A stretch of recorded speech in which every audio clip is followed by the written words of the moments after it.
Hey there, welcome to saas.unbound podcast. I'm your host, Nadeina, head of growth at Saas Group. Here, look, we're buying wonderful SaaS businesses to take them to the next level. And here I chat with inspiring founders and experts to get an inside scoop on how they made their business success. And today with me here is Henrik, co-founder and CEO of Perdoo, a strategy, execution, and OKR software. Welcome to the show. Thank you. It's great to see you here. Before we start talking about Purdue and everything you're doing with it, maybe let's get to your background a little bit, like who you are and how you got to do what you're doing in the first place. I'm Dutch, live in Amsterdam. Been through law school, then realized that I never want to work as a lawyer. Then I got into management consulting, where I was sort of responsible for implementing strategic projects. So it wasn't like this strategy consulting that McKinsey and Bain do, for example, where you help organizations work out a strategy. But a strategic decision has been made and then it had to be implemented. So that was something that I was hired for. But then did that for a couple of years and then realized that I didn't want to be doing that either for the next 10 years, because you either had to build like your own consultancy to make it scale, or be working all by yourself, which I didn't find interesting. And then at around the same time, I moved to Berlin, where I got to know Jonathan Morris, who's nowadays my co-founder. And we started off bouncing. We started like discussing ideas to start businesses around. And then at some point, we stumbled across the idea for Perdoo, which is the company that I'm leading right now. Yeah, and then one thing led to another. It started off as an OKR software, as you mentioned, but over time it has grown into a strategy execution tool. So it's actually quite related to the work that I was doing as a management consultant before. Okay, so let's get a bit deeper into what Purdue does now and like what was the journey from the initial idea to what it is now?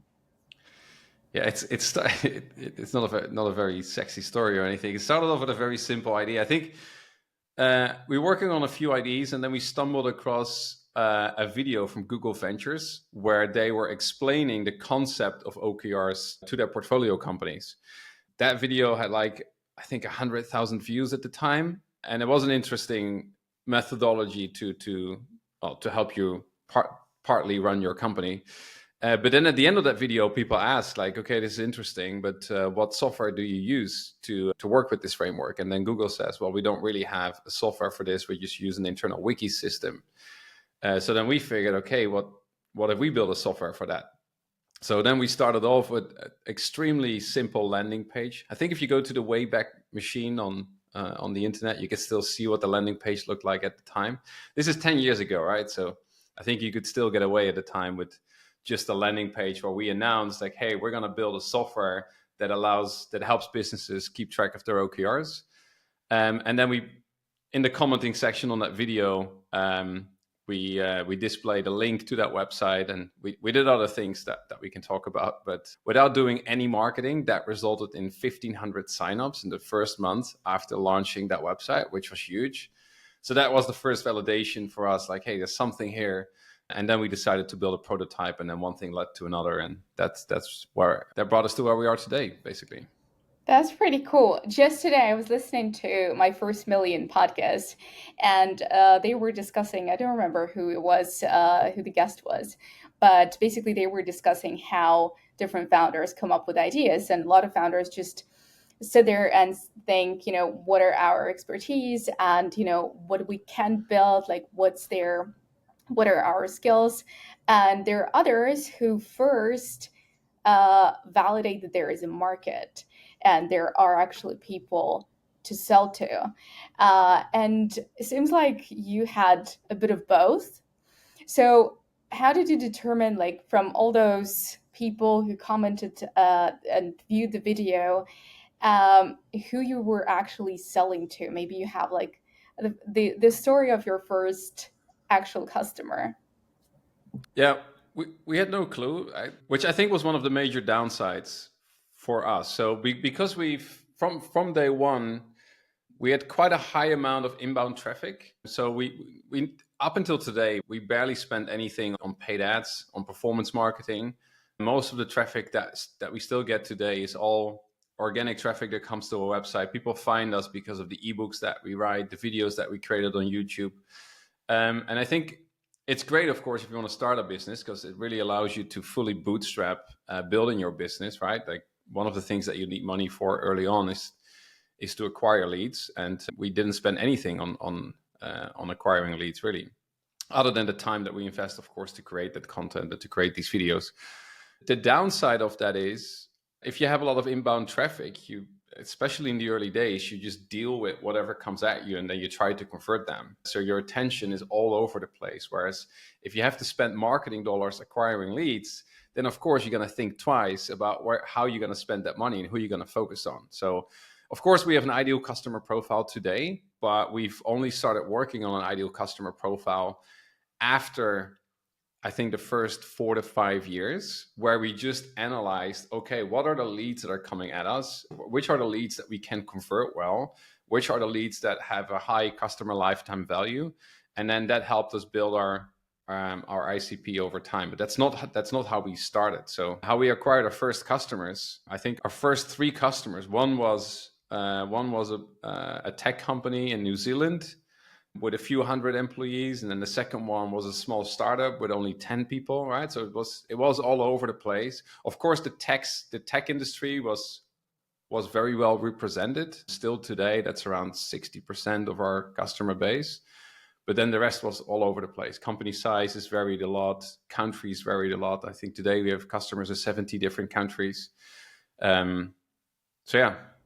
Okay, so it seems like you also went, yeah, after every market out there. I mean, also something that we often discuss here is how to how to understand whether you should be focusing on your home country, let's say, or go after global market. Was it a challenge for you, the fact that, you know, people from New Zealand started using Perdoo? It is a challenge in terms of time zones, right? So how are you going to provide customer support to a company in New Zealand if you yourself are based in Berlin, which is where our company is headquartered, and then at the same time you also have customers in San Francisco? That's very complicated. But as a founder, yeah, you don't mind that much, do you? Right? We work with Intercom early on. So the moment you wake up, you check Intercom, you answer the tickets that you have there, and before you go to sleep, you still check Intercom to answer any tickets coming in. And it was sort of doable.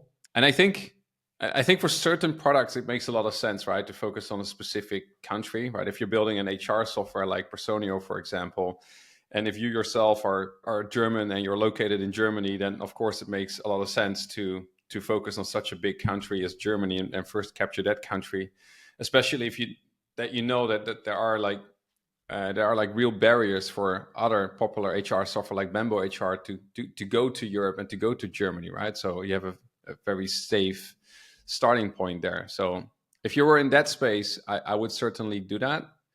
In our industry, I think it's a little bit, especially in the early days, OKRs was up and coming, kind of like a niche sort of thing to work with. And then you just want to have your pool of leads, you want to have it as big as possible. And we knew that tech companies would be the early adopters of this goal management framework. And in tech companies, usually they use a lot of tools, and these tools only have English as an interface language, so you can get away by doing everything in English, right? We only offered English support. All our content was only created in English. Our app was only available in English at the time.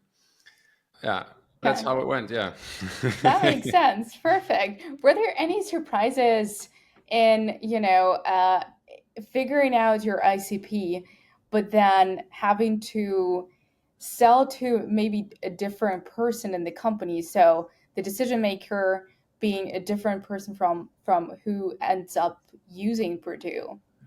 At some point, yes. So still today, like the people that really decide, like a tool like ours is being used company wide, and it sort of guides how you run your business. So obviously you need to have the backing of the CEO to implement this successfully. So, but still today, luckily, a lot of the people that sign up for our product or that request demos are from the C-level. But at some point, sort of OKR sort of became delegated to HR teams, right? And that was it's not so much the case anymore, but that was a bit of a challenge for us because I very much love HR and I very much appreciate everything that they do, but they do look at everything through the lens of an individual employee. So they take the individual employee as a starting point, whereas with our product and the problems that we solve for a business, we always take the business as the starting point. So it's a very different lens, right? A business needs to have a strategy, and to realize that strategy, you need resources that is capital, and that's people, of course. And of course, it's important that you manage your capital well. Of course, you need to manage your people well. But they are a resource, right? They are a means to an end in that bigger picture of the company. When we spoke to HR and when we speak to HR people, you have very different conversations, right? And very different feature requests. So that started happening after 3 years, and that sort of became less of a problem since the past 2 to 3 years. So Okay. Well, because a couple of questions ago, you mentioned bootstrapping and how, the fact that you've had so much inbound interest actually allowed you to start as a bootstrapped company. You later decided to raise funding. It's not a lot, but still, you went that way. And I'm wondering, you had growth, you had customers from pretty much day one. What led you to this decision? so we had, I think we had our first customers in March. So that was like 3 months after we launched our MVP. So that's when we had for cash coming in for the first time, which was great, of course. But we did want to bring things to a higher level and start hiring a few more people when it was just me and my co-founder, and that was not possible. So we started talking to business angels. So we primarily reached out and got connected with people that in Berlin, in Germany, that build businesses themselves that we got along with really well. And then when we got our first investment, that was a part cash investment, and the other investment was an office space. So we were sitting in an office space together with their other portfolio companies, and then we were sharing resources. So we had access to an HR manager that could help us with recruiting. We had access to someone who could help with PR and communication. And that made a lot of sense. I know not everybody's always like super enthusiastic about those sort of investment deals, but for us it worked out really well because you get access to people and resources that you otherwise would never get access to, right? Like you'll probably be like at least 25 people before you hire your first PR or dedicated HR manager, for example. So that's how we got our first investment. And then via that first investment, we got connected to other angels. And we never constructed that as a big round, but it's just when we got connected to someone else who had an interest in what we were doing and wanted to invest, if we got along really well and we saw the value of that person investing, then we just constructed a convertible. And then at one point, we did a direct equity round where we converted some of these convertibles along with friends and family, giving them the opportunity to invest as well. So that's how we got our first funding. In total, we raised around 600K, but the majority of that is still on expired convertibles, and we're actually repaying those convertibles now to become more of an independent company and focus also on profit and paying out dividends instead of raising more and more money and then go public or have an exit at a future point in time. But what we didn't do was raise venture capital. So we did actually undertake steps in that direction. So we had a deck. At some point, we also had term sheets, but it never got to a deal because of different factors and the different circumstances. But I think in the end, we never really felt comfortable with VC investments for our type of company, because we didn't always see how throwing a lot of money at this would help us scale, right? Because it's still a bit of a niche product and a niche problem that we're solving. And companies culturally, a company needs to be ready for something that we do. And if they're not, it's a very long trajectory to get them to a successful level. And at the same time, we were growing quite rapidly. We even won the Deloitte Rising Star Award. So we also didn't see the need to raise venture capital. Right? As I said, right, most of the traffic that we get and the leads, it's all inbound. So we didn't spend a lot on acquisition. So we were really in a position that allowed us to fully bootstrap the company. And that works fine. up until the moment that other players come into the space, they see there's money to be made here, and then they do raise venture capital. So all of a sudden, we had competitors that raised 50 million out of the gate. Some have raised up to 150 million today. That's tough, right? Because during that period, Google also changed how they display ads, right? If you go to Google today, it's very difficult to see what is an ad and what is an organic search result. But if you go back 10 years, the ads were clearly separated, right? At some point, you had only the organic results under your search query. And at the right-hand side and the left-hand side is where they would display these ads. So that changed. And then you have all these competitors bidding on your brand, right? So at some point, if you searched in Google for Perdoo, you had to scroll through 6 different ads before you found us, which is ridiculous. And we didn't spend anything on ads. We didn't even know how to run ads. So it's not that we bid on our own brand name to compensate for that. And then, yeah, they start bidding on OKR, and you start noticing that in your traffic. And then all of a sudden, in sales conversations that you have with prospects, they started asking questions like, hey, can you tell me more about Perdoo? Who are you guys? Like, you seem to be this super small company in Berlin, but I'm also talking to this other competitor of yours, which have 200 people, and they raised money from index ventures. Right? These were questions that we never got in the first few years, where the team was even smaller, right? But then competitors, of course, start playing this card in sales conversations that they have. So yeah, that's tough, and then you get a bit anxious, like, okay, what's the right path forward for Perdoo? But because you have world-class investors already heavily invested in your competitors, you sort of had a bootstrapped approach until then. You never raised venture capital. Growth has been good, but it's been organic, so it's not the steep growth that VCs want to see before they invest. So you're kind of like stuck in the middle, right? Like, no one else wants to invest 50 million in your company if that 50 million is going to be spent fighting heavily backed other startups. So we just had to proceed, which we did. We got distracted here and there by feeling forced to add features that competitors were adding as well, even though we didn't really see how these features always would support our value proposition. So you get distracted, you get a bit nervous from time to time. But yeah, if I look at how our competitors are doing today, I think our initial assumption that this isn't really, maybe there's one exception, and maybe there are a few other exceptions in adjacent markets of ours, right? If you look at Lattice, for example, which is an HR tool that also offers OKRs, but OKRs for them is more like an afterthought, right? So that is what I would call an adjacent market. Like, they do exceptionally well. But if you look at our direct competitors that did raise VC money, maybe there's one exception, but other than that, they don't seem to be doing well. So our initial assumption that this isn't really a VC case, this market that we're in and these products that we're having, I think that was correct. If I look at them now, like, all of them, like, no exception, all of them have downscaled from 400, 300 people back to 40, 70, maybe 80 people. So I don't think they do particularly well.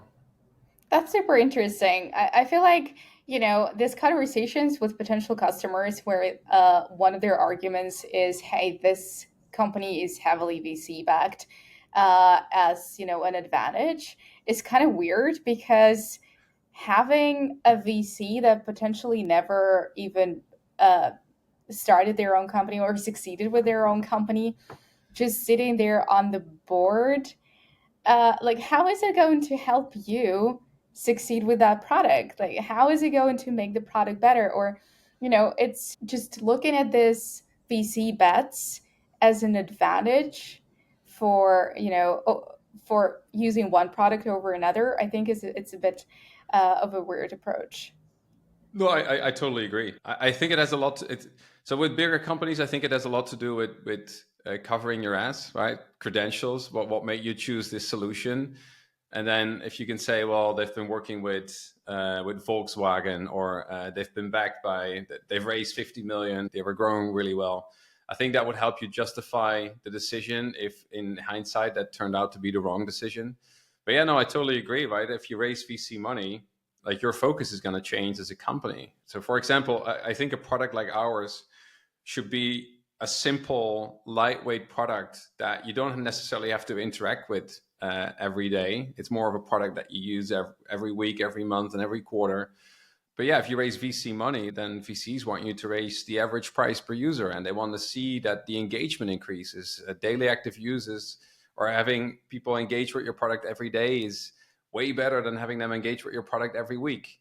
Well, if you focus on the problem that you want to solve and the value proposition that you have for companies, right, that might not necessarily be necessary, right? So yeah, that definitely changed it. Plus, like, you start working with a company that gets addicted to VC capital, right? There's so many stories on the internet where they raise money and they at some point, we've never gone through it myself. This is the first company I ever founded, but I think the moment after you raise your Series A, you start running from one funding round to the other.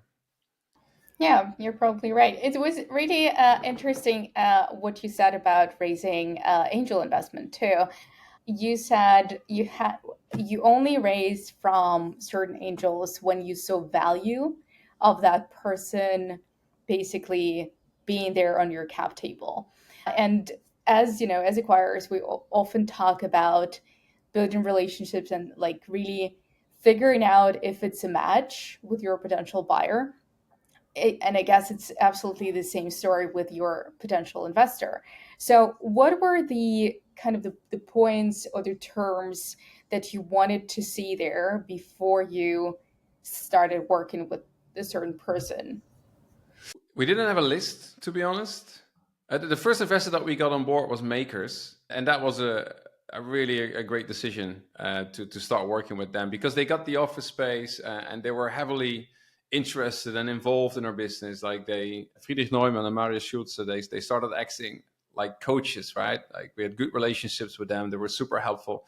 And it immediately brought everything that we did to a higher level, right? You have a decent office space, resources, some sort of mentor/coaches. That was super helpful. I mean, at that time, that was something that we were looking for, right? Like the office space and those kind of things. But afterwards, it was more so that, hey, we're solving this very typical problem for companies about communicating strategy, setting and tracking goals, helping you achieve goals, reporting, streamlining reporting in businesses.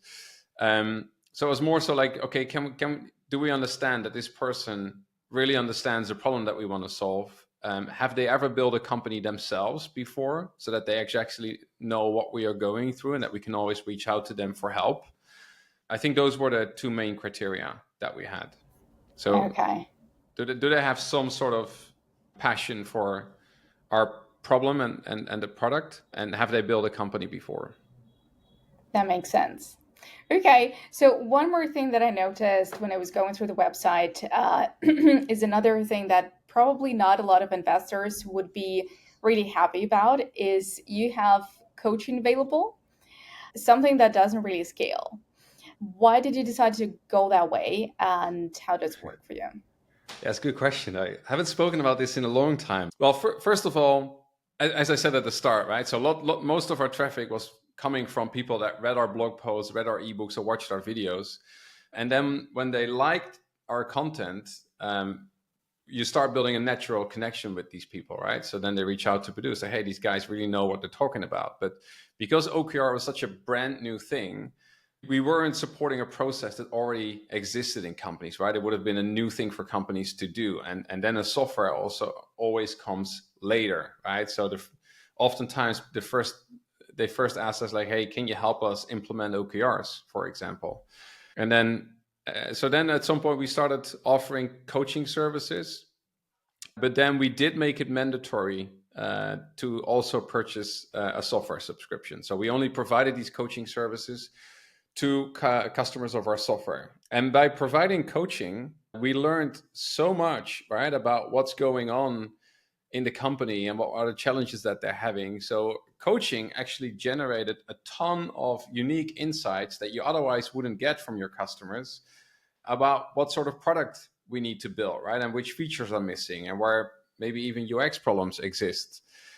So we were internally, we were often joking that our customers were actually paying us for product development, right?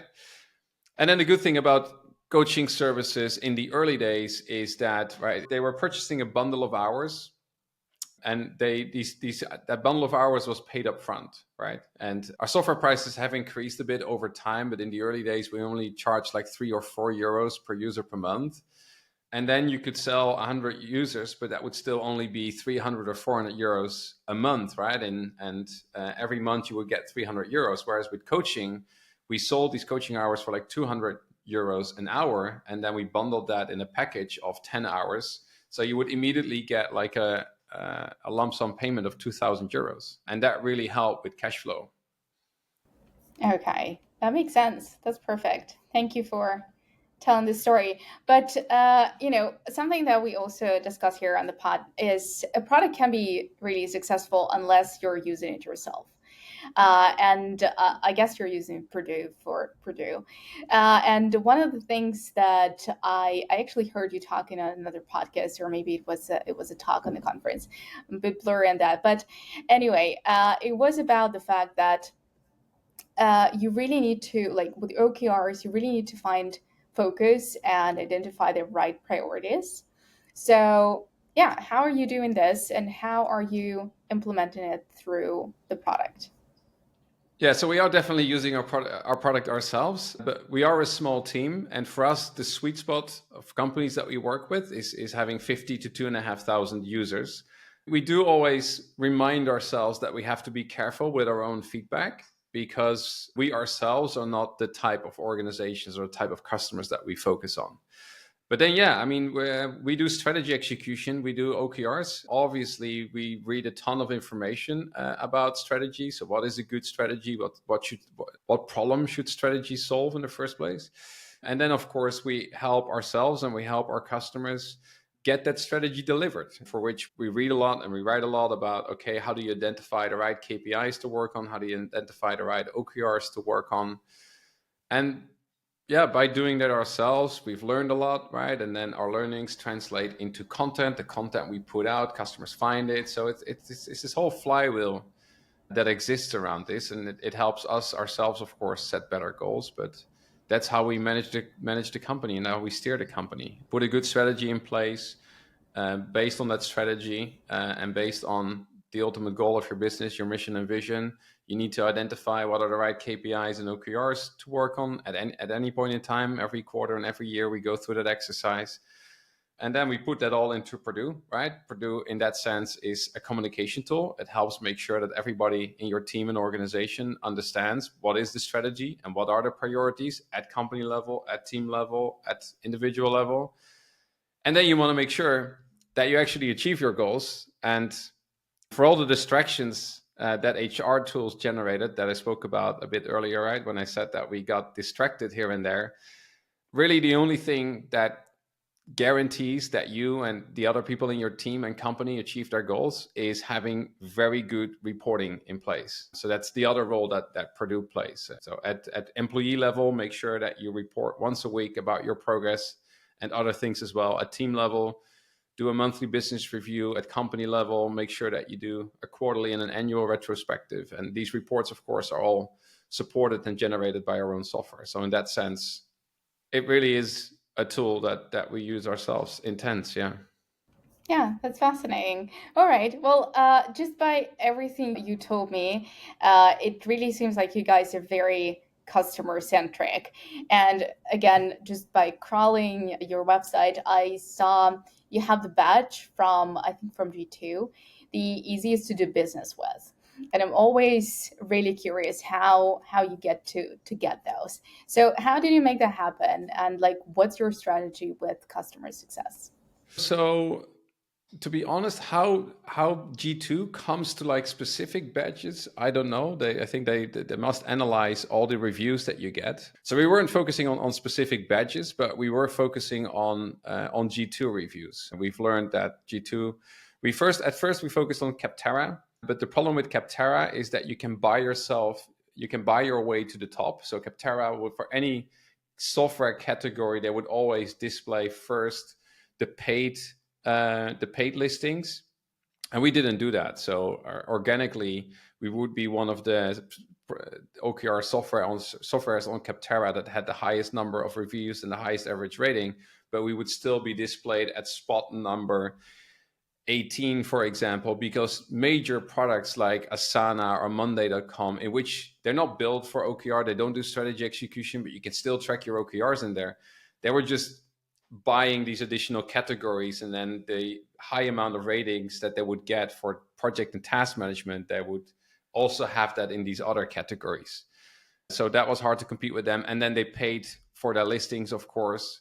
And G2 does it different. G2 doesn't allow you to buy your way to the top, and they have a different business model. And we felt that was much better. And that's also the reason why I think today G2 is much bigger than Capterra and GetUp. But yeah, so I think we first heard from a few customers that they looked at product comparison websites, and then they said, that's where I found you. So then we realized, okay, that's important to have a good listing there. So then we started actively acquiring reviews on these platforms. So we did NPS surveys in the app. So when someone left a high rating, a 9 or a 10, we would then ask them to also leave us a review on Capterra.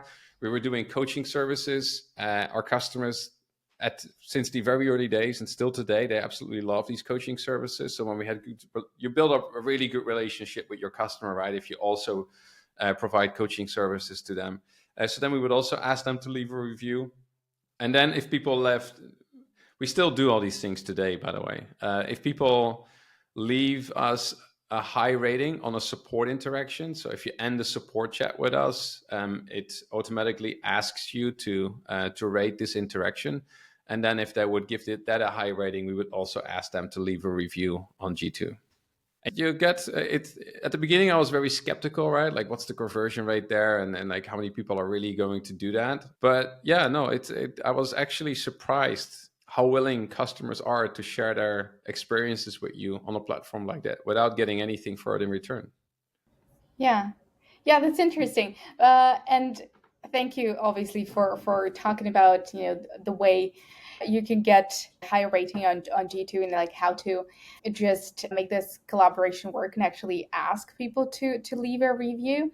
But I was more interested in just the way you're working with your customers, just ensuring their success, because obviously reviews are great, but how are you getting them to be that good? And like, what's your hack or tip, I don't know, to actually establish those relationships and make sure people succeed on Perdoo? Well, first of all, because you mentioned it at the start, and you sometimes read it on the internet, right, that you shouldn't do consulting or you shouldn't do coaching, but I would recommend people to absolutely not shy away from this, especially in the early days. For us, because our customer base was all over the place, right? Like, geographically speaking, since day one, it was impossible to visit them. But when there was like a company that became a customer in the Netherlands or in Berlin, we would also not shy away from visiting them and supporting them and helping them wherever we can. Like, you'll learn so much from walking around the company that is using your product, and you'll just never get that feedback from like digital interactions with your users. So interactions that you would have through your product. So that's one thing. Then the other thing, customer success was massively important for us. As I said, OKR was new at the time, and it sort of required also a cultural change. And what we did there is that every question that we got in sales that we couldn't answer, we would convert that into a blog post and we put that out on the internet. And then if we got that question again, we could refer people to that article. And all that content that you produce, it's like an asset, right? It's out there on the internet. It will generate leads today, and it can still generate leads 10 years into the future. Whereas with performance marketing, the moment you stop paying, you don't get any leads anymore. So, and then if we had a lot of content, a lot of blog posts, then we converted those into an ebook, and then we did a big edit, right? So to make sure that it's a good, coherent story. And then we started proactively sharing these ebooks with customers, and we worked with Intercom for customer success, right? So based on certain actions that they do or do not take, we point them in the right direction. We started building up our customer success team. Once we had that, we started, not every customer purchased coaching. So then we started offering free a first free coaching session, right? So that they could also see what is the quality of the services that you can get there, but also to make sure that we built rapport with them and that they're set up for success. Yeah, and then you realize that people like that first free session, but they don't book a call right away. So then we started putting in a deadline, right? So this is only valid for 2 weeks. And then you see that the conversion rate increases. So you have to play around with it a bit to get it to work for you. But yeah, I think those were the major steps. Like implement a tool like Intercom, make sure that you know and understand like the first steps that people need to take into the product, and then have a software that points and coaches people in that direction to make sure that they take these steps. Have a customer success team and a customer support team in place so that there are any questions, you can answer them quickly. Produce a lot of content, and if you have the resources, make sure that you also get on like first meetings with new customers to get to know each other and start building rapport. There's one other thing that we recently started doing, and that's with working with like new tools that like the problem that you have with customer success is that it's impossible almost to have like one specific flow that works for everyone. Like some people you can send a PDF to and then they're fine reading that PDF, they love it, but then others would hate it, right? They want to engage with someone, and then there's another group of people that only wants to watch videos. So I think you need to cover different, I think you need to present your content in different formats to serve these different types of people. I think it's very hard to say like we're only going to focus on ebooks and manuals to create for our software. I don't think that approach works. I think you have to do it all. Oh, it's a great tip. I would so much be in that video bucket because I cannot read PDFs. But anyway, just a couple more questions. I mean, you've been doing this for 10 years, built Perdoo very sustainably, grew a team a little bit. What has been the biggest win and the biggest failure? Something that really stood out. Yeah, difficult question. Biggest failure for sure was in recruiting. I said I'm a first time founder, but so is my co-founder, and we made a lot of mistakes with recruiting. I think if you've never done it, I mean, there's so much you can read about recruiting, but if you haven't gone through it yourself, it's just right. You need to go through these experiences yourself to then understand what people meant when you read a blog post about a specific recruiting problem. So at least in my case, it meant that I read about a problem, but I would still make the mistake myself. It's just that I learned more quick from those mistakes because I had read about the problem in advance. So we've gone through a lot of issues, but I think the biggest issue that we've gone through is that we've kept toxic people on the team for too long. Especially when you're small and things evolve very quickly, you're always afraid of losing someone. At least we were always afraid of losing someone. And then we figured, even if we felt it, like you get these signals and you sort of feel like, hey, this isn't a fit. This is not working out well. This person's ambitions don't align with what we can offer as a company. And then because it's like, but we need to build this or we need to do that. And we can't be without this person. If we have to recruit someone new, that will set us back for 3 months. And then you sort of start working around it, and that never works, of course. It's not fair towards that person. It's not fair towards yourself. And sometimes that can even escalate into a toxic environment, and then that can negatively impact other people as well. That's definitely the biggest mistake that first comes to mind. Like you just need to, how do you say that in English? You just need to bite the bullet, take the decision. You know it's not going to work out, and it's not going to work out 3 months further down the line. It's not going to magically change. Right? People are not going to change all of a sudden, and neither is the company or the company's culture going to change, because that would mean that the founders would change all of a sudden. That's not going to happen either. So just take the decision and let these people go. It's the best for everyone, really. So that's the biggest failure that comes to mind. Biggest win, different in different things, I think. Like one thing that we felt very good about is that we managed to survive and still compete with heavily funded competitors, right? We're a small company, never raised a lot of money. We're even repaying most of our investors and buying them out. And we could still compete, even though we had an engineering team of 15 people, for example, and we were up against competitors that had engineering teams of 200 people. And we still felt that we could evolve more quick and develop more quickly than they were able to. So that was really nice. And then the other thing, another win for us for sure, was our focus on content marketing from the early days. That's something that worked out well. I briefly touched upon it already, but depending on the industry that you're in, I think in a lot of industries, more than people realize, you really have the opportunity to do a lot with content. And content is just a great asset because you produce it once, it generates leads today, and it can still generate leads 5 years into the future. And that's not going to cost you extra, right? Of course, it has a cost to produce that content.